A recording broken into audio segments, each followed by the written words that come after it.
diezmo ya no es del Nuevo Testamento. Esto es muy importante saber, porque el diezmo era obligatorio en Israel. Indefectiblemente diezmarás. Hemos salido de la ley y estamos en la ley de la libertad en Cristo. Desde el libro de los Hechos hasta el Apocalipsis jamás se vuelve a mencionar el diezmo. El último que lo mencionó fue Jesús en los evangelios, que se encuentran bajo la ley.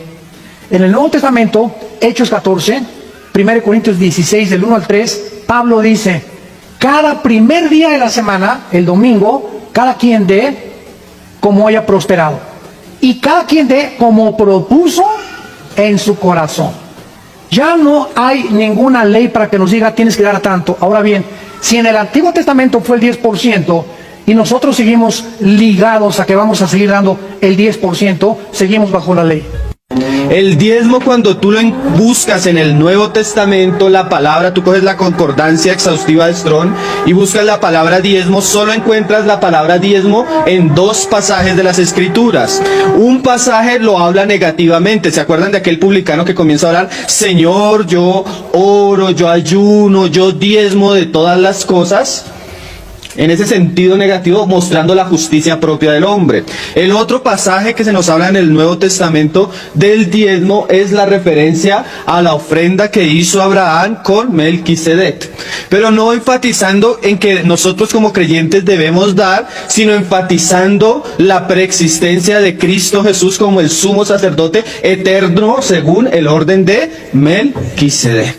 Entonces, cuando tú miras en el Nuevo Testamento, no hay una referencia directa a que los cristianos debamos diezmar. Cuando nosotros hablamos de diezmo, directamente pensamos en el Antiguo Testamento. Lo primero que debemos saber es que no había uno, sino 3 diezmos. En total sumaban un 23% aproximadamente. Habían 2 diezmos normales y otro diezmo que se daba cada 3 años. Tenemos que entender también que el diezmo no era para la iglesia, era un sistema tributario del pueblo de Israel, de una nación que necesitaba sus impuestos, no solo para cuidar de cosas como el templo o para cuidar de las necesidades de los sacerdotes, sino también para cuidar de las viudas, de los huérfanos, de los más desamparados. Era un sistema tributario. Cuando nosotros llegamos al Nuevo Testamento, vemos que la iglesia ya no se rige por ese sistema. Incluso Pablo, el que más enfatiza cómo debe conducirse una iglesia en el Nuevo Testamento, la única palabra que empieza a mencionar son las ofrendas. Él empieza a recoger ofrendas para los santos, empieza a recoger ofrendas para los necesitados de Jerusalén, empieza a recoger ofrendas para sus propios viajes misioneros. Entonces, cuando yo miro el Nuevo Testamento, veo que el diezmo ya no es una práctica de la iglesia, y respondiendo a la pregunta, no. Un cristiano no tiene la obligación